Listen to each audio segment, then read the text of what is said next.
Este es un mensaje del pastor John MacArthur, traducido y predicado en español para el mundo de habla hispana. Obviamente, este ministerio depende de manera total de la palabra del Dios viviente, la Escritura, la Biblia. Estamos comprometidos con la palabra de Dios como totalmente verdadera y estamos comprometidos con toda frase y todo versículo y todo capítulo y todo libro como habiendo venido de Dios mismo.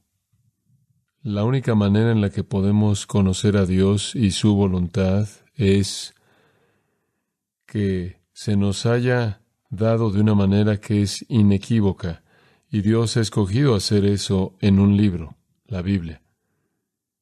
La otra noche tuve la oportunidad de nuevo de estar en CNN y estar en otra de esas discusiones con personas que no están de acuerdo conmigo.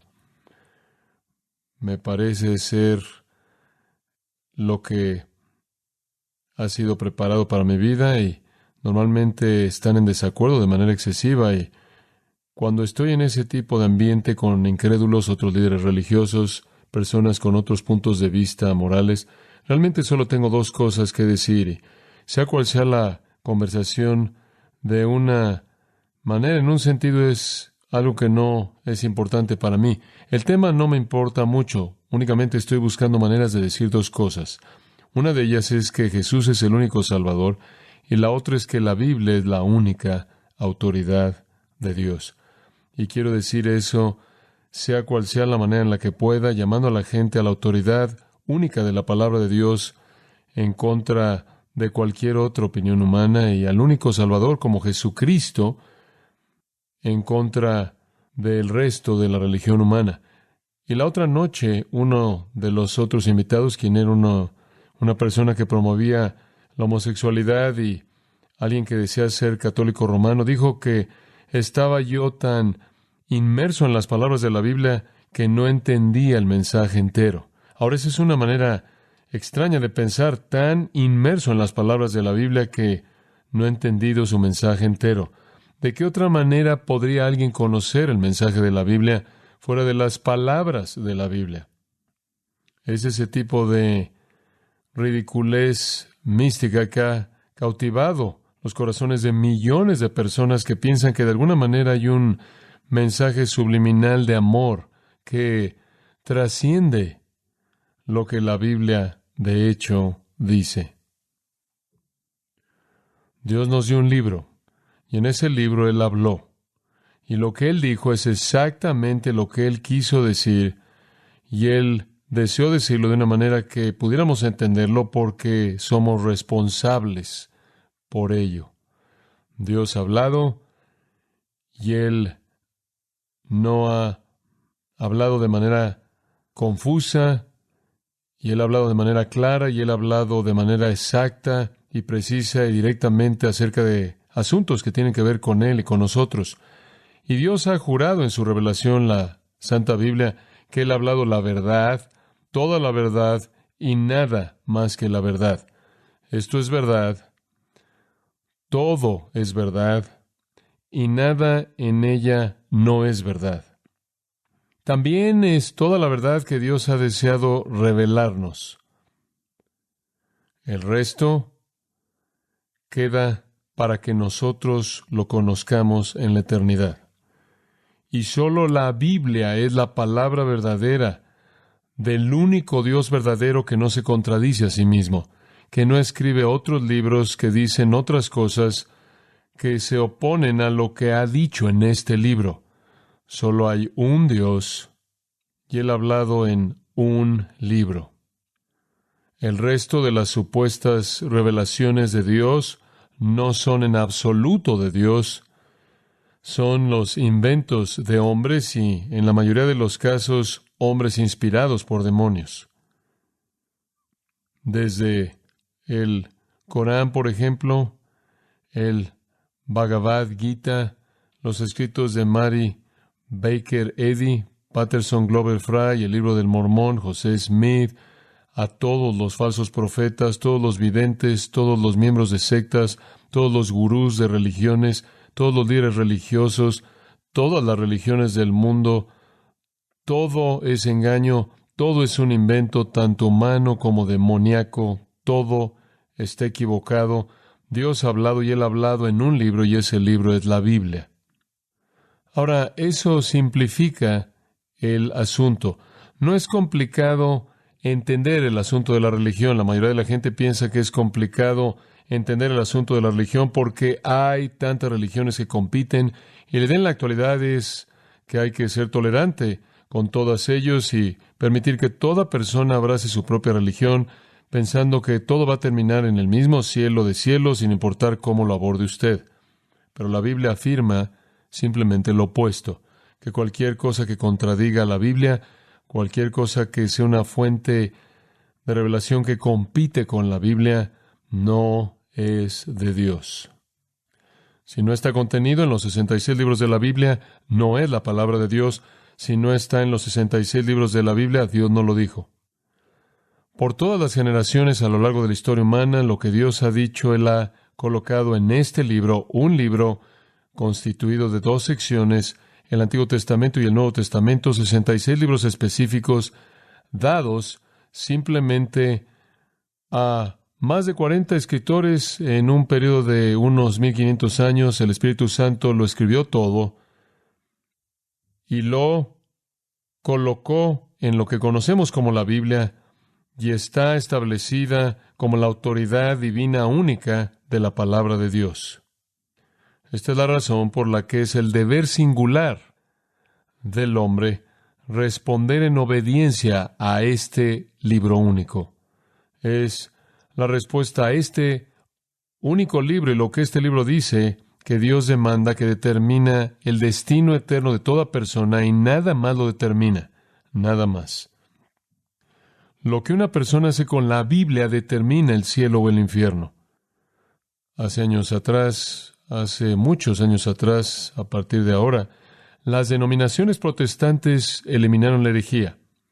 Usted podría pensar que ese fue un logro bastante impresionante. Las denominaciones protestantes eliminaron la herejía.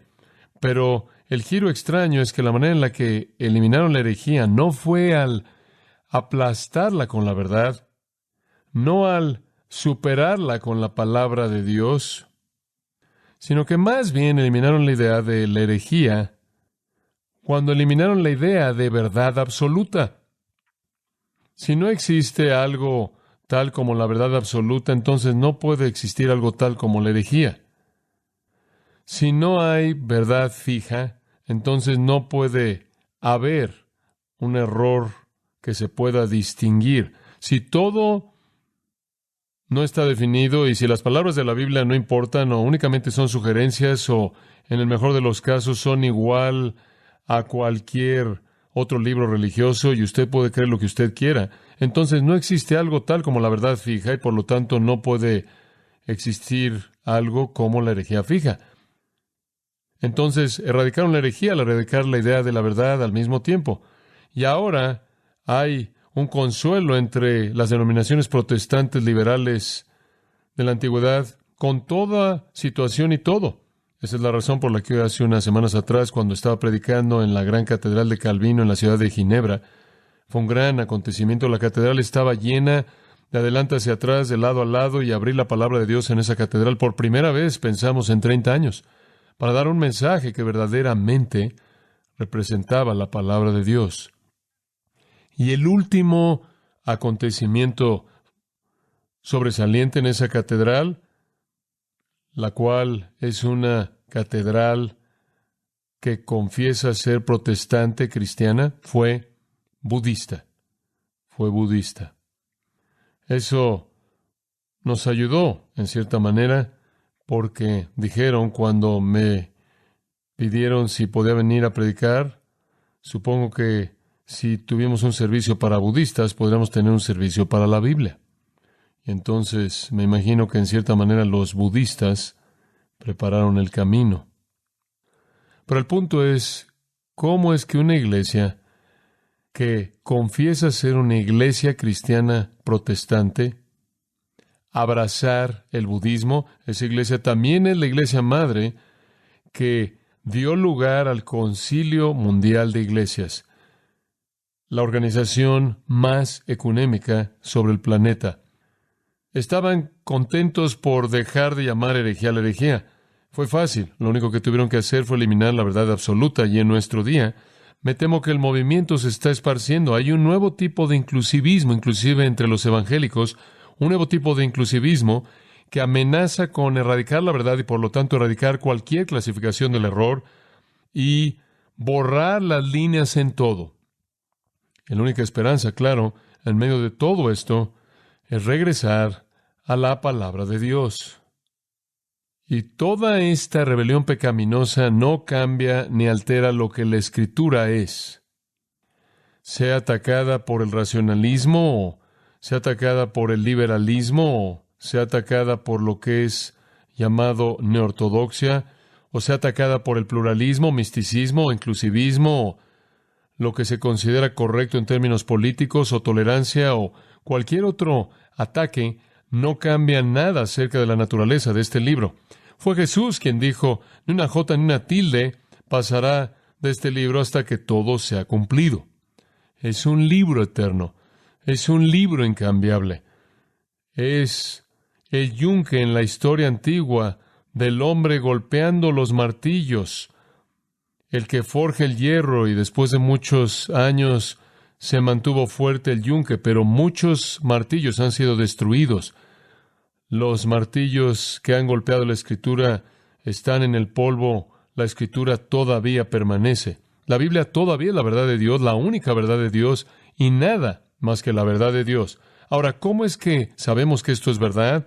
Nosotros como cristianos sabemos que esto es verdad porque el Espíritu de Dios nos ha iluminado, y hablamos de eso en nuestros últimos 2 estudios, y un par de mis estudios favoritos que jamás hemos realizado. Puede escucharlos en cinta. ¿Quién puede creer la Biblia? ¿Es verdad que la Biblia es exactamente lo que dice ser? Sabemos que eso es verdad, sabemos que eso es verdad porque el Espíritu de Dios nos ha convencido mediante una obra sobrenatural al despertar nuestro entendimiento. Pero lo que ahora entendemos es que la Biblia es verdad y conforme vemos la palabra de Dios encontramos que esa convicción está apoyada por lo que la Biblia afirma. Entonces, lo que quiero hacer esta noche es darle un panorama del apoyo bíblico interno de la inspiración de la Escritura. No estoy cuestionando si usted cree que es inspirada, si usted es cristiano, usted lo cree, el Espíritu de Dios le ha concedido el don, el regalo de confianza en la palabra, usted entiende eso, pero quiero que vea cuán importante es tener la evidencia interna de la Escritura para apoyar esa convicción de corazón que el Espíritu de Dios le ha concedido a usted. Si usted fuera a probar que la Biblia es verdad, ¿cómo lo haría? Usted podría, lo podría abordar en muchas maneras diferentes. Usted podría decir esto, usted podría decir, la experiencia humana es una buena certificación de la verdad de la Biblia. Si usted hace lo que la Biblia le dice que haga, usted va a experimentar el resultado. Si usted confiesa su pecado y si usted coloca su confianza en el Señor Jesucristo, usted será regenerado, su vida será transformada, Dios cambiará lo que usted ama y a quién ama y cómo ama, y usted verá una alteración dramática en su vida. La experiencia bíblica verifica la veracidad de la Escritura, y así es, pero hay otras personas leyendo otros libros santos que están teniendo otro tipo de experiencias. Y la experiencia no siempre y nunca debe ser la autoridad final porque la experiencia puede ser falsificada. Se sabe que gente en estado de embriaguez ve elefantes rosas cuando no hay ninguno, por ejemplo. Alguien más podría decir, podemos verificar la Biblia mediante la ciencia, mientras que otros libros hacen afirmaciones ridículas, absurdas acerca del mundo, el mundo físico. La Biblia hace afirmaciones muy, muy exactas en términos científicos acerca de la creación física, inclusive cuando fue escrita antes de que la ciencia moderna descubriera que estas cosas son verdad. La Biblia dice que la Tierra gira sobre un eje, la Biblia dice que el Sol lleva al sistema solar, nuestro sistema solar, de un fin del espacio al otro. La Biblia dice que hay un sistema de agua, un sistema hidrológico que opera en un ciclo increíble. La Biblia lo describe. Le leí un pasaje esta mañana que habla del peso de las montañas. Esto se llama isostasia. El mundo entero está equilibrado. Si usted tiene, por ejemplo, un balón de básquetbol que está fuera de equilibrio y usted lo empuja, haría que girara así, daría vuelta así y así y así. Si el mundo estuviera haciendo eso, estaríamos saltando y saltando y saltando en intervalos. Da vueltas de manera perfecta porque está equilibrada de manera perfecta. Esa es la ciencia de la isostasia. Y es Dios, como leímos esta mañana, quien pesa los montes en su balanza. Podremos ver la ciencia y decir que la Biblia es sorprendentemente científica. Para mostrarle cuán sorprendente es, en 1903 un hombre murió llamado Herbert Spencer. Herbert Spencer era un científico. Él fue reconocido por el mundo. Él recibió todo tipo de premios como un científico que promovió nuevos descubrimientos. Su más grande mérito fue categórico. Fue Herbert Spencer quien anunció al mundo científico que todo lo que existe en el universo cae en 5 categorías. Una de 5: tiempo, fuerza, acción, espacio y materia. Eso es lo que él dijo. Y él lo dijo en ese orden: tiempo, fuerza, acción, espacio y materia. Empezaste bien, Herbert. ¿Qué tal esto? En el principio eso es tiempo. Dios, eso es fuerza. Creó, eso es acción. Los cielos, eso es espacio. Y la tierra, eso es materia. Ahí en el primer versículo. Está bien, Herbert, estabas tratando de encontrarlo sin ese versículo.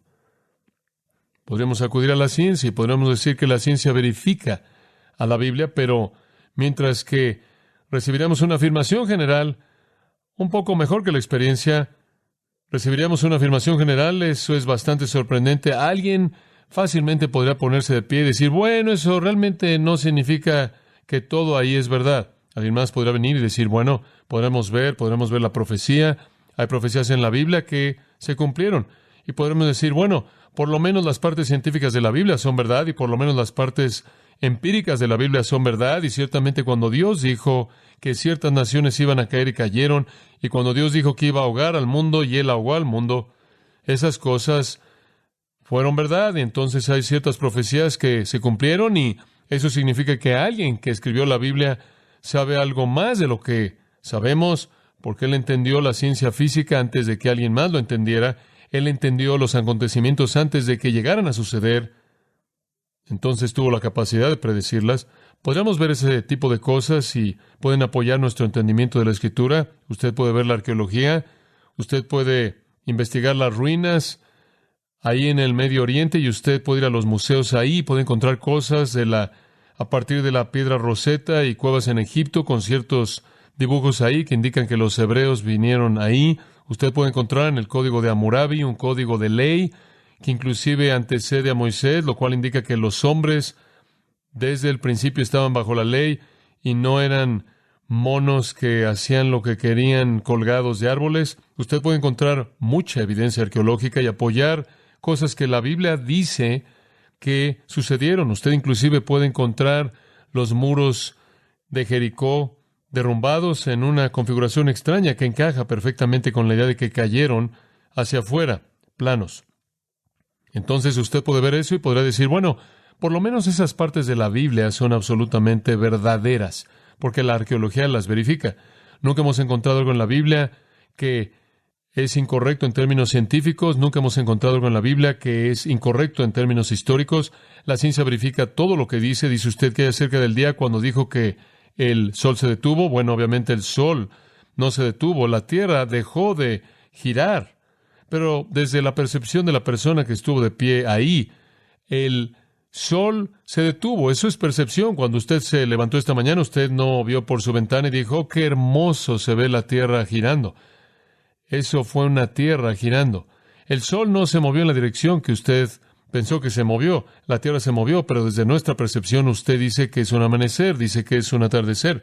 Entonces hay ese tipo de cosas en la Biblia, pero nada en la Biblia contradice la ciencia, y nada en la Biblia contradice la historia, y nada en la Biblia contradice una promesa que Dios dio, como si algo no llegó a ser verdad de la manera en la que Él dijo que sería verdad.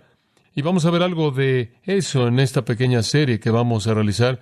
Pero antes de que veamos alguna de esas cosas como evidencias que apoyan esta verdad, todo comienza al escuchar lo que la Biblia afirma.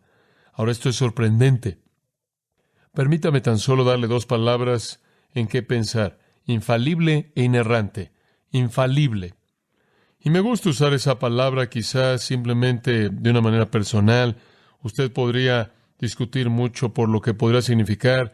Tiene cierta flexibilidad como la palabra inerrante, pero usemos la palabra infalible para decir que Dios ha inspirado la Escritura de tal manera que es la regla segura, confiable, eternamente verdadera y guía en todo asunto, en total. Usemos infalible para hablar de la totalidad de la Escritura. Es toda la verdad. La estamos viendo desde el punto de vista panorámico. El panorama general es un documento infalible. Esto es, lo que afirma en su totalidad es verdad. Salmo 19:7, la ley de Jehová es perfecta. Salmo 18:30, en cuanto a Dios, su camino es perfecto o irreprensible. La palabra de Jehová es probada. Probada. Salmo 119, tu palabra es muy pura. Tu ley es verdad. Todos tus mandamientos son verdad. La suma de tu palabra es verdad. Cada una de tus ordenanzas justas permanece para siempre, porque todos tus mandamientos son justos. Salmo 111:7. Todos sus preceptos son seguros. Romanos 7:12. La palabra de Dios es santa, justa y buena. Y en Deuteronomio 4:2 usted tiene no añadas a la Escritura. Usted tiene en Apocalipsis 22:18 y 19, no añadas a la Escritura, no le quites a la Escritura. Es en su totalidad completa, infalible. En Juan 10:35, estas palabras son dadas y son significativas. Si son breves y al punto, y como siempre, la economía de palabras del Señor es sorprendente. En el 10º capítulo del Evangelio de Juan, versículo 35, Jesús dice al final del versículo, la Escritura no puede ser quebrantada. La Escritura no puede ser quebrantada.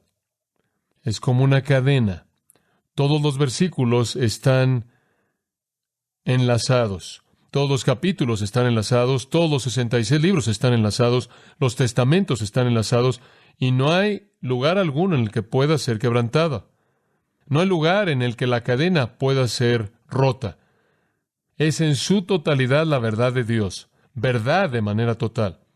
Eso es lo que afirma, eso es lo que demanda de nosotros en términos de confianza. La segunda palabra es inerrante. Inerrante. Y eso la ve desde el punto de vista detallado, no viendo la totalidad, sino viendo toda palabra. Toda palabra es verdad. Toda palabra en los autógrafos originales fue inspirada por Dios y está libre de error, falsedad, imprecisión. Entonces, la verdad total del mensaje de la palabra está protegida por toda palabra, siendo una palabra verdadera de Dios. La Biblia es totalmente verdad porque es verdad en toda parte. Es verdad en su totalidad y nada más que la verdad. Proverbios 30, versículos 5 y 6. Y les estamos dando la confesión de Dios en su propia palabra, con respecto a su palabra. Proverbios 30, versículos 5 y 6. Toda palabra de Dios es limpia.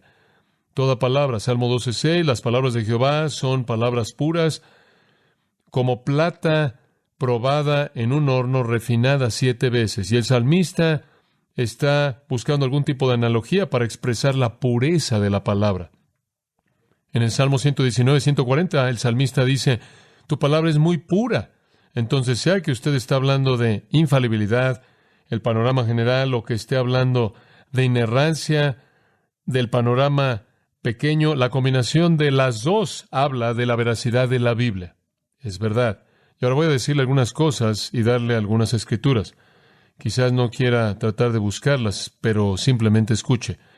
En Isaías 65:16, el Señor se llama a sí mismo el Dios de verdad. Ahí es donde todo comienza. Él es el Dios de verdad. Jeremías 10:10, el profeta escribe del Dios, quien es el Dios verdadero. El Nuevo Testamento está de acuerdo con el Antiguo, llamando a Dios un Dios de verdad. Juan 3:33 dice, Dios es veraz. Juan 17:3, Jesús dijo, para que te conozcan al único Dios verdadero. Primera de Juan 5:20, Él es el Dios verdadero. 3 veces la Escritura dice que Dios no puede mentir. Números 23:19, Tito 1:2 y Hebreos 6:18. Dios no puede mentir, es imposible. La Biblia es, por lo tanto, infalible e inerrante, porque es escrita por Dios, quien es verdad, habla únicamente la verdad, no puede hablar nada más que la verdad. Los escritores del Antiguo Testamento hacen literalmente miles de afirmaciones de la veracidad de lo que escribieron. Más de 2000 veces afirman estar hablando las palabras mismas de Dios. Eso es simplemente los escritores del Antiguo Testamento. Una y otra vez usan frases como el Espíritu de Jehová me habló, la palabra de Dios vino a mí. Isaías, por ejemplo, dice en Isaías 1:2, oíd, cielos, y escucha tú, tierra, porque habla Jehová, y después Él desarrolla la gran revelación que es el libro de Isaías. Cuando Dios habla, todo el mundo escucha, porque Él es Dios.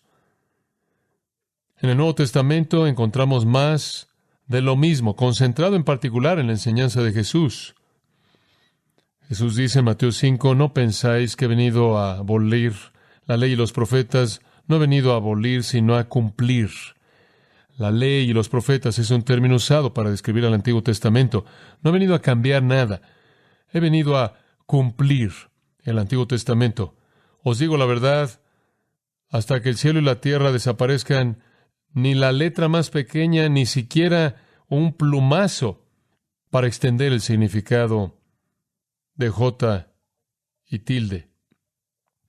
De ninguna manera desaparecerá de la ley hasta que todo sea cumplido. Jesús dijo, inclusive la tilde, pequeñas marcas, tienen la autoridad de Dios detrás de ellas. Esa es la razón por la que Santiago dijo esto en Santiago 2:10. El que guarda toda la ley, pero tropieza en simplemente un punto, es culpable de romperla toda.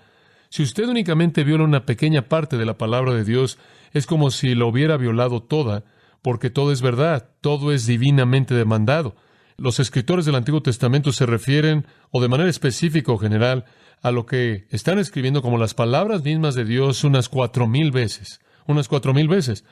2000 veces, le dije hace un momento, hacen afirmaciones directas de que el Señor les habló, pero por lo menos 4000 veces afirman que lo que están escribiendo es la palabra de Dios. Los escritores en el Nuevo Testamento citan el Antiguo Testamento como la palabra de Dios unas 320 veces y hacen referencia al Antiguo Testamento por lo menos 1000 veces. Entonces los escritores del Nuevo Testamento afirman la infalibilidad e inerrancia del Antiguo. Y los escritores del Nuevo Testamento también afirman inspiración para el Nuevo Testamento. Ahora quiero que me siga un poco con esto porque creo que es realmente muy maravilloso. Gálatas 1, aquí está el apóstol Pablo. Esto en cierta manera es un punto de entrada general aquí. Gálatas capítulo 1, versículo 11, Pablo dice, quiero que sepáis, hermanos, que el evangelio que fue predicado por mí no es según hombre, ni lo recibí de hombre, ni me lo enseñó hombre, sino que lo recibí mediante una revelación de Jesucristo. Aquí está Pablo afirmando que el mensaje del evangelio vino de Dios. Ahí en el versículo 15, cuando Dios lo había apartado desde el vientre de su madre y lo llamó mediante su gracia, le agradó revelar su Hijo en él, dice él, para que lo predicara entre los gentiles, y no consulté inmediatamente con carne y sangre. Él recibió su mensaje y su misión directamente de Dios. Ahora, sé que esto fue excepcional para él como un apóstol, pero esto en cierta manera es un modelo de cómo Dios le habló a los profetas en el Antiguo Testamento y a los otros escritores del Antiguo Testamento directamente. Entonces Él le habla a Pablo, quien es uno de los apóstoles y uno de los escritores del Nuevo Testamento. Si usted ve Romanos capítulo 4, usted ve cómo esto, vea Gálatas capítulo 4 en primer lugar. Simplemente pensé en esa Gálatas capítulo 4 por tan solo un momento. Aquí está Pablo citando Génesis. Este es Pablo citando Génesis. ¿Y qué dice? Versículo 30, escribiendo su carta a los Gálatas, ¿qué dice la Escritura? Echa a la esclava y a su hijo, porque el hijo de la esclava no heredará con el hijo de la libre. Y eso es tomado de Génesis capítulo 21, un par de versículos ahí, versículos 10 y 12. Pablo cita el Antiguo Testamento, lo llama Escritura. Ahora, si usted ve Romanos capítulo 4, usted encuentra otro de este tipo de referencias al comienzo mismo. Versículo 3 de este capítulo, Romanos 4:3, ¿qué dice la Escritura? Dice Pablo, y creyó Abraham a Dios y le fue contado por justicia. Y ahora él está citando Génesis 15:6. Él está citando del libro de Génesis como Escritura. Él sabe que es escrito por Dios, él sabe que Jesús ha dicho que la Escritura no puede ser quebrantada, y es afirmado que el Antiguo Testamento es Escritura por el escritor inspirado en el Nuevo Testamento, esto es el apóstol Pablo.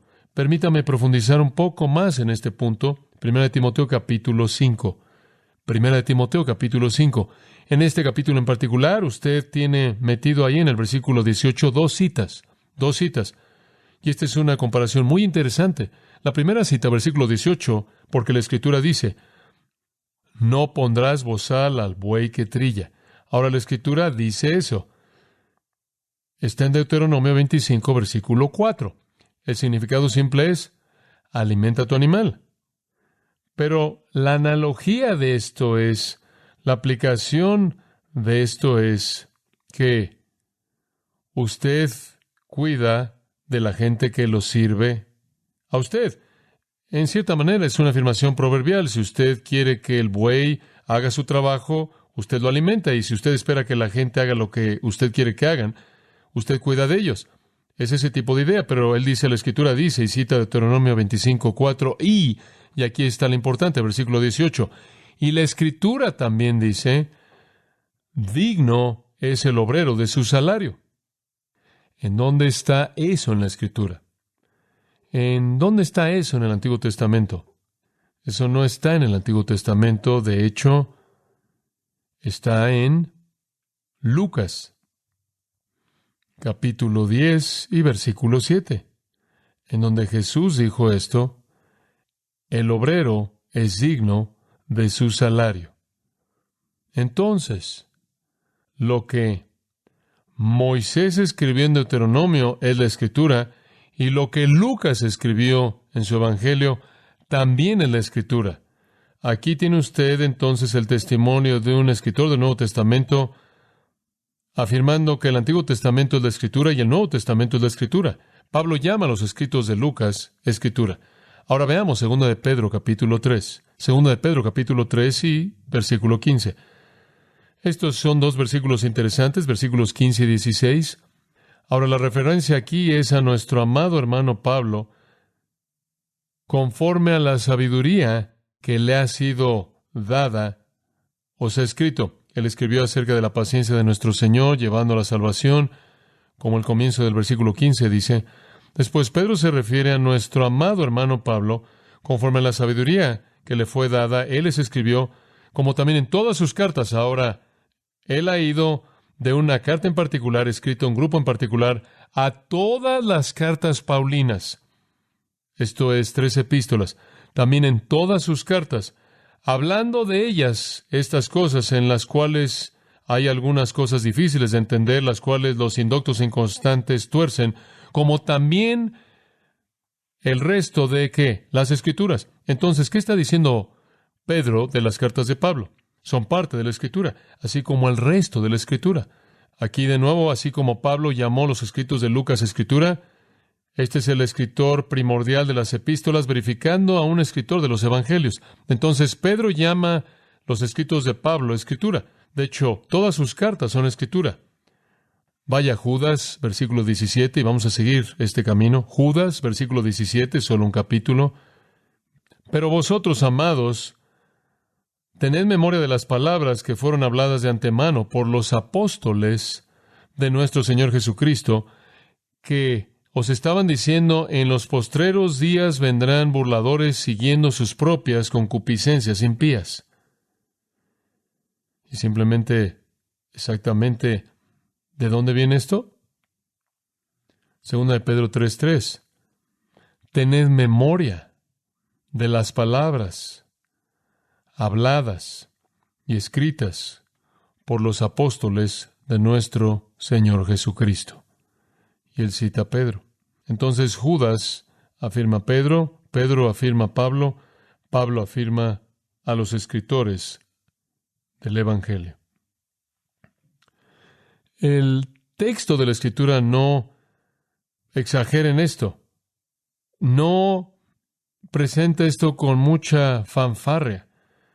Es simplemente de manera magnífica, casi callada, algo que está ahí porque es una realidad tan obvia. No necesita ser exaltado como si tuviéramos que probar un punto. En el libro de Apocalipsis hay bendición en el capítulo 1, versículo 3, pronunciada en el que lee y oye las palabras de la profecía y guarda las cosas que están escritas en él. Y esta es la revelación de Jesucristo que Dios le dio para mostrarle a sus siervos las cosas que deben llevarse a cabo pronto. Y él envió y la comunicó por su ángel a su siervo Juan.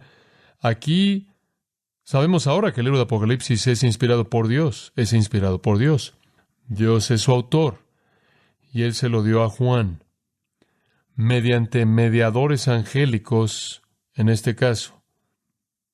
En el capítulo 19 de Apocalipsis, en el versículo 9, a Juan se le da instrucción por parte de una voz del trono de Dios y él me dijo, escribe esto.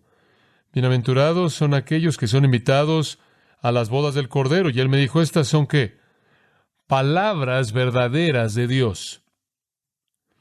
Capítulo 21 de Apocalipsis, versículo 5. Tenemos una visión de los cielos nuevos y la tierra nueva, y el que está sentado en el trono dijo, he aquí, yo hago todas las cosas nuevas. Y él dijo, escribe, porque estas palabras son fieles y verdaderas. Capítulo 22, versículo 6, y él me dijo, estas palabras son fieles y verdaderas. Y el Señor, el Dios de los espíritus de los profetas, envió a su ángel para mostrarle a sus siervos las cosas que deben llevarse a cabo pronto. Entonces, desde el Pentateuco, desde el escritor del Nuevo Testamento citando el libro de Génesis como escritura, hasta llegar a Apocalipsis siendo la palabra de Dios verdadera, la realidad completa del testimonio interno de los escritores de la Escritura es que estaban escribiendo la palabra de Dios de manera inequívoca. Este es el testimonio poderoso e inequívoco en términos internos de la Escritura, siendo la palabra de Dios. Pero hay otro testimonio del que quiero hablar en esta noche, tomar el tiempo para hacerlo, y mucho más podría ser dicho, pero siempre para otra ocasión. Quiero hablar del testimonio de Jesús. Me importa cómo es que Jesús vio la Escritura. ¿Y usted? Creo que sí. Jesús es el que dijo en Juan 10:35, la Escritura no puede ser quebrantada. Jesús es el que dijo en Mateo 5:17 y 18, ni una jota ni una tilde serán quitadas de esta ley.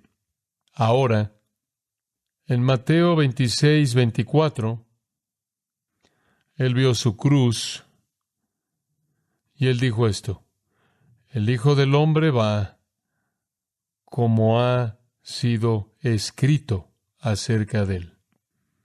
Unos cuantos versículos más adelante, él le dijo a Pedro que él no necesitaba la protección de la espada de Pedro, porque si él quisiera podría llamar ángeles del cielo para que le ayudaran, pero después él dijo esto, Mateo 26:54, ¿cómo entonces las Escrituras se cumplirán?